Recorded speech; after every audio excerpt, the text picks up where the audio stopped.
2030 2027 నాటికి ఒక మార్కెట్లో మనుషులు నడిచినట్టు రోబోలు నడుస్తూ ఉంటాయి అనమాట. అలా వదిలేస్తారు. ఇప్పటికే అక్కడ ఆయన చూడండి, ఎలాన్ మస్క్ ఆల్రెడీ రెడీ అయిపోతున్నాడు రోబోలు రోబోటిక్స్ అమ్మడానికి వీధుల్లో, కూరగాయల షాపులకి పని మనుషులుగా వృద్ధులు చూడడానికి రోబోలు వచ్చేస్తారు. 2030కి ఇది నిజం అవబోతుంది.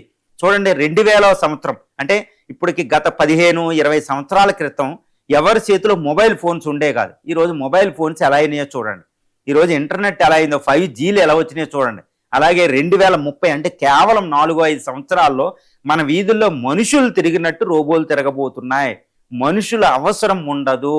ఎవరైతే మాన్యువల్ సర్వీసెస్, హౌస్ కీపింగ్ ఇవన్నీ కూడా రోబోలు రాబోతున్నాయి. అంతటి దారుణంగా ఈ కంపెనీలు తయారవుతున్నాయి. ఎందుకు నేను ఇది చెప్తున్నా, అందుకనే ఆ కంపెనీ రాయిటర్స్ కంపెనీ ఆయన చెబుతున్నాడు, ఇది అపోకలిప్సే, ప్రళయం అని చెప్పేస్తున్నాడు.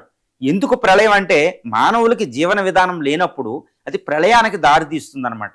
ఇప్పుడు ఎడ్యుకేషన్, హెల్త్, ఫైనాన్స్ ఇవన్నీ కోర్సులు ఉన్నాయి. MBA కోర్సులు ఉన్నాయి, లీగల్ లా కోర్సులు నుండి, సాఫ్ట్వేర్ కోర్సులు నుండి, టెక్నాలజీ కోర్సులు. మన ఇండియాలోనే సంవత్సరానికి 50 లక్షల మంది స్టూడెంట్లు బయటకు వస్తున్నారు, బీటెక్ వాళ్ళు. మరి ఈరోజు ఏం చేయాలి వాళ్ళు? వాళ్ళకి ఎంప్లాయ్మెంట్ ఏంటి? అందువల్ల అది ఒక విప్లవం, ప్రళయం లాంటిది అనమాట. ఇప్పటికీ సాఫ్ట్వేర్లో చాలా దారుణంగా ఉంది. ఒక జూనియర్స్ వెళ్తే 10,000కి కూడా జాబ్ చేయలేని పరిస్థితి మంచి బయటకు వచ్చి, IITians కూడా జాబులు వెతుక్కునే పరిస్థితి సాఫ్ట్వేర్ కంపెనీల్లో. ఇప్పుడు ఇది వచ్చింది. పరిస్థితి ఏంటి అంటే కొత్త కోర్సులకి ఇంకా తప్పదు. కాకపోతే ఇక్కడ చాలా బ్యాడ్ ఏంటంటే, ఎందుకు ప్రళయం అని మాట్లాడుతున్నారంటే, యుద్ధం అంటే ప్రళయం వస్తే కొత్త సర్వీస్కి వెళ్ళడానికి టైం ఉండదండి. No room for the transition. ఒక ఫీల్డ్ నుంచి ఇంకో ఫీల్డ్ మారడానికి లేదు. ఒక బీటెక్ విద్యార్థి ఒక కోర్సులో జాయిన్ అయితే 4 సంవత్సరాలు బయటకు వచ్చేటప్పటికే మారిపోతుంది అనమాట. ఇదేంటి, ఒక 10 సంవత్సరాల టైం ఉంటే బయటకు వచ్చి ఏదని చేస్తాడు ఆయన. బీటెక్ ఫస్ట్ ఇయర్ చదివేటప్పటికి ఇంకోటి వచ్చేస్తుంది. ఆయన చేసిన తప్పు అనమాట. ఎంత దారుణంగా పరిస్థితి ఉందో చూడండి.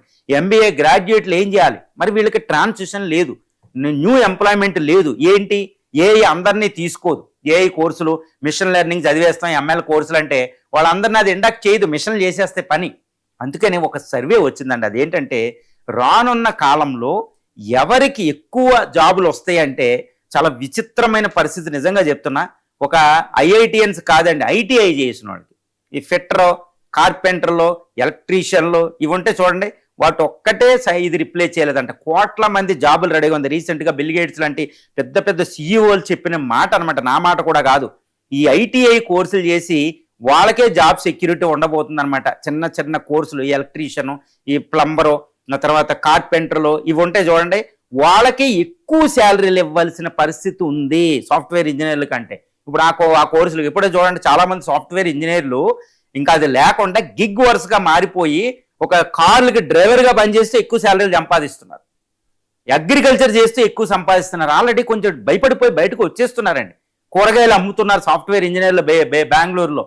చూసుకోండి ఇప్పటికీ ఎలా మారిపోతుంది. అంటే ఏంటి, ఇక నుంచి విద్యార్థులు ఏం ఆలోచించాలంటే, ఈవెన్ ITI చిన్న కోర్సుల నుంచి ఎక్కడ జాబ్ సెక్యూరిటీ వస్తుందో, ఎక్కడ ఏ ప్రభావం ఉండదో, ఒకవేళ ఏదన్నా కోర్సులు చేస్తే ఏ ట్రాన్సిషన్ వచ్చినా ఎలా మార్చుకుంటూ ఉండాలో, అప్స్కిల్లింగ్ అనేది ఇంపార్టెంట్ అనేది ఈ యాంథ్రోపిక్ క్లాడ్ చాట్ బోట్ అనేది పెద్ద వార్నింగ్, హ్యుమానిటీకి అతి పెద్ద వార్నింగ్. హ్యూమన్ సివిలైజేషన్ మానవ చరిత్రలో ఈ అతిపెద్ద విప్లవానికి ఈ యాంథ్రోపిక్ ఓపెన్ AI చాట్ బోట్ అనేది తెరదించిందని చెప్పొచ్చు. మళ్ళీ సిలికాన్ వ్యాలీ దాన్ని బేస్ అయింది. ఇప్పుడు ఇండియా మీద అత్యంత ప్రభావం ఉండబోతుంది. మరి ఇండియా ఎలా రియాక్ట్ అవుతుంది? ఇప్పుడు ఈ ఫిబ్రవరిలో AI ఇంపాక్ట్ సమ్మిట్ ఒకటి అన్ఎక్స్పెక్టెడ్గా ఇండియాలో జరగబోతుంది కూడా. అక్కడికి ఫ్రెంచ్ ప్రెసిడెంట్ కూడా, మ్యాక్రాన్ కూడా వస్తున్నారు.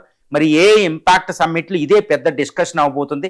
ఇప్పుడు నేను కోరుకునేది ఒకటే, అందరూ చాలా మంది డిమాండ్ చేసేది ఒకటే, ఇప్పుడు ఇమీడియట్గా డొనాల్డ్ ట్రంప్ గారు అది తయారు చేసిన యాంథ్రోపిక్ ఈ క్లాడ్ వర్క్ టూల్ని ఇమ్మీడియట్గా మార్కెట్లోకి రిలీజ్ చేయకూడదు. ఎందుకంటే కోట్ల మంది అన్ఎంప్లాయ్స్ అయిపోతారన్నమాట. కాబట్టి యునైటెడ్ స్టేట్స్ ఆఫ్ అమెరికా ఆ కంపెనీ రిలీజ్ చేసిన ఓపెన్ ఈ సోర్స్ అనే టూల్ని, క్లాడ్ కోవర్క్ టూల్ని ఇమ్మీడియట్గా స్టాప్ చేయాలి. వెంటనే అది మార్కెట్లోకి రాకూడదు. అంటే ఇప్పుడు ఫస్ట్ విత్యాళ్ళలో పెట్టాలి. సడన్గా రావడం వల్ల ఎన్నో ఫీల్డ్ పడిపోతున్నాయి, కొలాప్స్ అయిపోతుంది. ఎంటైర్ వరల్డ్ ఈవెన్ రెసిషన్లోకి వెళ్ళిపోయే అవకాశం ఉంది. 2008 గ్రేట్ డిప్రెషన్ 1929లో వచ్చింది చూడండి. 1929లో మొదటి ప్రపంచ యుద్ధం తర్వాత అతిపెద్ద డిప్రెషన్ వచ్చింది, ఆర్థిక మాంద్యం అని పిలుస్తాం. తర్వాత 2008లో గ్రేట్ రెసిషన్ వచ్చిందనమాట. ఇప్పుడు మన ఎకనామిక్ సర్వే కూడా రీసెంట్ వార్నింగ్ ఇచ్చింది. సాఫ్ట్వేర్కి అతిపెద్ద ప్రమాదం ఉందని మొన్నే ఎకనామిక్ సర్వే పెద్ద వార్నింగ్ ఇచ్చింది. అది కొన్ని రోజుల్లోనే నిజమైపోయింది అనమాట. ఇండియా సాఫ్ట్వేర్ చాలా భయంకరమైన విపత్తుని ఎదుర్కోబోతుందని సాఫ్ట్వేర్కి ట్యాక్స్ హాలిడే ఇచ్చింది 2047 వరకే. గుర్తుపెట్టుకోవాలి, ఇవన్నీ డాట్స్ అన్ని కనెక్ట్ చేస్తే మనకు వస్తుందన్నమాట. దాని ఆధారంగా నేను చెప్తున్నా, ఇక్కడ నుంచి మన అందరం మారాలి. ఏ ఐటీఐ కోర్సులు కూడా రెడీ పెట్టుకుని ఉండాలి, లేదా అన్ఎంప్లాయీస్గా మిగిలిపోతారు. ఈ గిగ్ వర్కర్సే బాగా సంపాదిస్తారు. ఎంఎన్ఆర్ఈజీ వర్కులు పల్లెటూరులో ప్రశాంతంగా ఉంటాయి. ఒక ప్లంబర్ ఈ రోజు ఎక్కువ పని వస్తుంది. రీసెంట్గా ఒక సాఫ్ట్వేర్ ఇంజనీర్ చెప్తున్నారు, నా పని మనిషికి నా శాలరీలో 20% నా పని మనిషికి ఇస్తున్నా, వాళ్లే సుఖంగా 2 ఇళ్ళకి వెళ్ళి సంపాదిస్తున్నారని సాఫ్ట్వేర్ ఇంజనీర్లు చెప్తున్నారు. గుర్తుపెట్టుకోండి, ఎవరు సుఖంగా ఉంది, ఏ ఫీల్డ్ మారిపోయింది. నేను సాఫ్ట్వేరే చేయాలి, నేను చదివిందే లేదనేది. మల్టీ టాస్కింగ్ డెవలప్ చేసుకోవాలి. ఒక ఎంబీఏ గ్రాడ్యుయేట్లు వీళ్ళంతా చాలా డేంజరస్ సిచ్యువేషన్. ఇప్పుడు హ్యూమన్ హిస్టరీయే చేంజ్ అవ్వబోతుంది. మరి ఇండియా దీనికి అలా రియాక్ట్ అవుతుందంటే ఇమ్మీడియట్గా యునైటెడ్ స్టేట్స్ ఆఫ్ అమెరికా దాన్ని ఆంథ్రోపిక్ క్లాడ్ కోవర్క్ టూల్ని ఇమ్మీడియట్గా హోల్డ్లో పెట్టాలనేది ఇప్పుడు హ్యుమానిటీ కోరుకుంటుంది. ఒకేసారి ఈ ప్రళయాలకు సంబంధించిన ఒకేసారి మానవ సమాజంలోకి వదిలేయకూడదండి. That is not at all well for the humanity. ఎంతో పరిణామ క్రమం చెందుతూ వచ్చిందనమాట. దాన్ని చాలా జాగ్రత్తగా మనం చూడాలి. నేను ఎందుకు చెప్తున్నానంటే, ఈ కార్ల్ మార్క్స్ నుంచి ఎన్నెన్నో థియరీలు ఉన్నాయండి, philosophical theory. Human evolution is nothing but the changing of the productivity అనమాట. అంటే ఉత్పత్తి కారకాల వల్లే హ్యుమానిటీ వెళ్తూ ఉంటుంది, టెక్నాలజీ. మరి ఆ టెక్నాలజీని ఒకేసారి మానవ సమాజంలోకి వదిలేస్తే మరి మానవ సమాజం పరిణామ క్రమం చెందడానికి చాలా టైం పడుతుంది. మరి అలాంటి గవర్నమెంట్లు ఏం చేస్తున్నాయి? గవర్నమెంట్లు ఈరోజు ఆయన ఛాలెంజ్ చేస్తున్నాడు. ఆయన సర్వేలో చూస్తే ఆయన ఏం మాట్లాడుతున్నాడు? డారియో అమీడియో ఈ క్లాడ్ క్లోవర్క్ టూల్ తయారు చేసిన ఆయన ఎస్ఏలు చూస్తుంటే చాలా డేంజరస్ ఉన్నాయి. ఆయన వెపన్స్ తయారు చేయాలి, ఏఐ టూల్స్తో వెపన్స్ తయారు చేయాలి, తర్వాత డెమోక్రసీని రక్షించాలి, మిగిలిన ఆధిపత్యం సంపాదించాలి.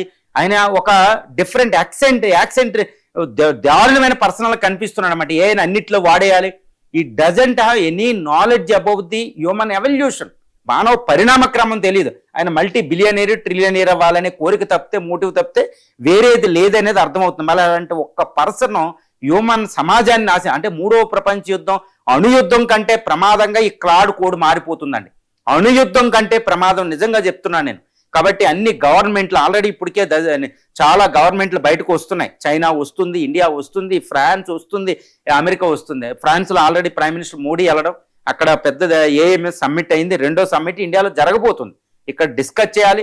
ఈవెన్ యుఎస్ కూడా ఇప్పుడు రేర్ ఎర్త్ మీద ఎంతో 22 కంట్రీలతో మీటింగ్ పెట్టింది. మన ఎస్ జయశంకర్ గారు వెళ్ళారు. మరి డొనాల్డ్ ట్రంప్ ఈ విషయం మీద సరైన నిర్ణయం తీసుకోవాలి, అది విత్ హెల్డ్లో పెట్టాలని అందరూ కోరుకుంటున్నారు.